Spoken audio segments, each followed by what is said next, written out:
হরে কৃষ্ণ ভক্তবৃন্দ, আশা করি আপনারা সবাই ভালো আছেন এবং হরে কৃষ্ণ মহামন্ত্র জপ করছেন এবং গীতা শ্রবণ করছেন বা অধ্যয়ন করছেন। যদি না করে থাকেন তাহলে অবশ্যই আমার চ্যানেল থেকে অবশ্যই গীতা শ্রবণ করুন, যাতে আপনাদের আধ্যাত্মিক জীবনের উন্নতি ঘটে থাকে বা উন্নতি ঘটাতে পারেন।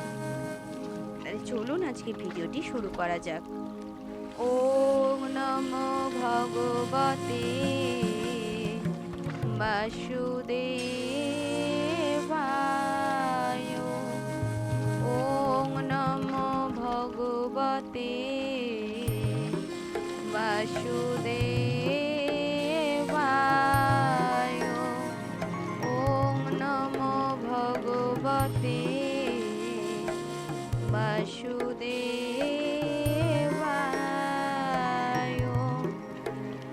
শ্রীমদ্ ভগবত গীতা তৃতীয় অধ্যায় কর্মযোগ, শ্লোক নম্বর 6।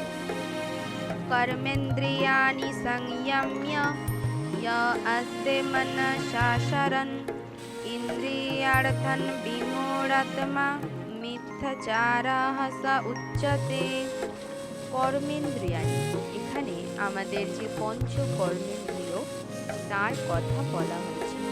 সংযম অর্থাৎ সেই পঞ্চ ইন্দ্রিয়কে সংযত করে, যে আস্তে অর্থাৎ অবস্থান করে, মনসা মনের দ্বারা, স্মরণ করে, ইন্দ্রিয়ার্থান ইন্দ্রিয়ের বিষয় সমূহ, মূঢ় আত্মা মিথ্যাচার ভণ্ড তাকে উচ্চতে বলা হয়। অর্থাৎ যে ব্যক্তি পঞ্চ কর্মেন্দ্রিয় সংযত করেও মনে মনে ইন্দ্রিয়ের বিষয়গুলি স্মরণ করে, সেই মূঢ় অবশ্যই নিজেকে বিভ্রান্ত করে এবং তাকে মিথ্যাচারী বলা হয়।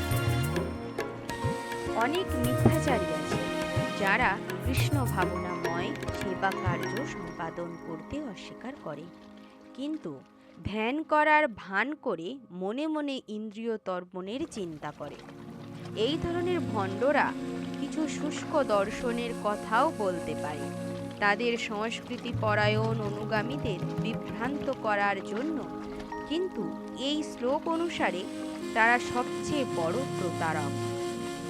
বর্ণাশ্রম ধর্মের আচরণ করেও মানুষ ইন্দ্রিয় সুখ ভোগ করতে পারে, কিন্তু বিধিনিষেধ অনুসারে মানুষ যখন বিশেষভাবে স্বধর্ম পালন করে তখন ক্রমে ক্রমে তার সত্তা শুদ্ধ হয়। আসলে আমরা ভাবি আমরা ভগবানের নাম গান করছি, জপ করছি, মনে মনে ভাবছি যে আমরা করছি, কিন্তু মন আমাদের অন্য জায়গায় পড়ে আছে। সেটাকে সব থেকে বড় প্রতারণা করার কথা বলা হয়েছে এখানে। বা আমরা কোনোদিন উপোস আছি ভগবানের নামে, কিন্তু মনে হচ্ছে কখন খাবো, সমস্ত ভালো মন্দ খাবার দাবারের কথা মনে আসছে। সেটা এক ধরনের প্রতারণা। তাই যখন যা কিছু করতে হবে নিজের মন থেকে করতে হবে, তার মাধ্যমেই একমাত্র আমাদের চিত্ত শুদ্ধ হতে পারে। কিন্তু যে ব্যক্তি যোগী সেজে আসলে ইন্দ্রিয় ভোগের বিষয়বস্তুর সন্ধান করে, সে সবচেয়ে নিকৃষ্ট স্তরের প্রতারক। যদিও মাঝে মাঝে সে তত্ত্ব কথাও বলে থাকে, তার জ্ঞানের কোনোই মূল্য নেই। কেননা ভগবানের মায়াশক্তি এই ধরনের পাপাচারী প্রতারকের সমস্ত জ্ঞান অপহরণ করে নেয়। এই ধরনের প্রতারকের মন সর্বদাই অপবিত্র এবং তাই তার তথাকথিত লোক দেখানো ধ্যান নিরর্থক। শ্লোক নম্বর 7। ইয়াতু ইন্দ্রিয়াণি মনসা নিয়ম আরভতে অর্জুন কর্মেন্দ্রিয়ৈ কর্মযোগম অশক্তাঃ সবিশেষাতে। শব্দের অর্থ হচ্ছে জীব। তু মানে সংস্কৃতে কিন্তু। ইন্দ্রিয়াণি আমাদের সমস্ত ইন্দ্রিয়। এখানে কিন্তু ইন্দ্রিয়াণি করেছে, বহু বচন হয়েছে, তাই এখানে আমাদের সমস্ত ইন্দ্রিয়কে বোঝানো হয়েছে। মনসা মনের দ্বারা, নিয়ম শব্দের অর্থ হচ্ছে সংযত করে, আরম্ভ করেন অর্জুন, হে অর্জুন, কর্মেন্দ্রিয়ের দ্বারা কর্মযোগম, কর্মযোগ অসক্তঃ আসক্তিরহিত স তিনি বিশিষ্যত তুলনামূলকভাবে উন্নত। হে অর্জুন, কিন্তু যিনি মনের দ্বারা ইন্দ্রিয়গুলিকে সংযত করে অনাসক্তভাবে কৃষ্ণ ভাবনায় কর্মযোগের অনুষ্ঠান করেন, তিনি অনেক গুণে শ্রেষ্ঠ।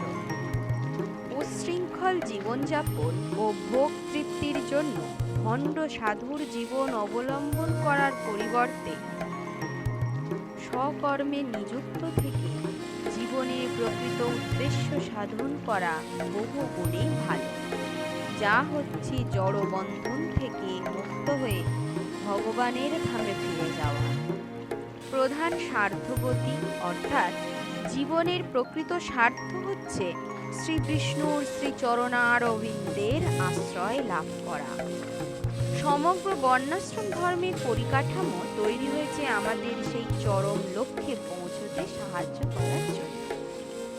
কৃষ্ণ ভাবনায় উদ্বুদ্ধ হয়ে কর্তব্য কর্ম সাধন করার মাধ্যমে একজন গৃহস্থ সেই গন্তব্যে পৌঁছতে পারে। আত্মোপলব্ধির জন্য শাস্ত্রের নির্দেশ অনুসারে সংযত জীবনযাপন পূর্বক নিরাসক্তভাবে কর্তব্য কর্ম সম্পাদন করার মাধ্যমে উন্নতি সাধন করা যায়। অজ্ঞ জনসাধারণকে প্রতারণা করার জন্য লোক দেখানো আধ্যাত্মিকতা অবলম্বনকারী ভণ্ডের থেকে যে ঐকান্তিক ব্যক্তি এই পদ্ধতির অনুসরণ করেন, তিনি অনেক উন্নত স্তরে অধিষ্ঠিত, অর্থাৎ যে লোক দেখানো ভক্তি করে আর যার মন থেকে ভক্তি, দুটোর যে মন থেকে ভক্তি করছে, সে ওই লোক দেখানো ভক্তি করা মানুষটির থেকে অনেক উন্নত স্তরে অধিষ্ঠিত। যে ভণ্ড সাধু জীবিকা নির্বাহের জন্য ধ্যান করার ভান করে, তার থেকে রাস্তার একজন কর্তব্যনিষ্ঠ ঝাড়ুদার অনেক বেশি মহৎ। ওম সর্বে ভবন্তু সুখিনঃ, সর্বে সন্তু নিরাময়াঃ, সর্বে ভদ্রাণি পশ্যন্তু, কশ্চিৎ দুঃখম আপ্নুয়াত। ওম শান্তি, ওম শান্তি, ওম শান্তি। হরে কৃষ্ণ কৃষ্ণ কৃষ্ণ হরে হরে, হরে রাম রাম রাম। ভিডিওটি যদি ভালো লেগে থাকে লাইক করে দেবেন এবং অবশ্যই কমেন্ট করে জানাবেন আপনাদের কেমন লাগছে। কমেন্টে অবশ্যই রাধে রাধে লিখতে ভুলবেন না এবং চ্যানেলটিকে সাবস্ক্রাইব করে বেল আইকনটি অন করে রাখবেন। আপনাদের বন্ধুদের কাছেও পাঠাতে পারেন, শেয়ার করে দিতে পারেন, যাতে তাদেরও আধ্যাত্মিক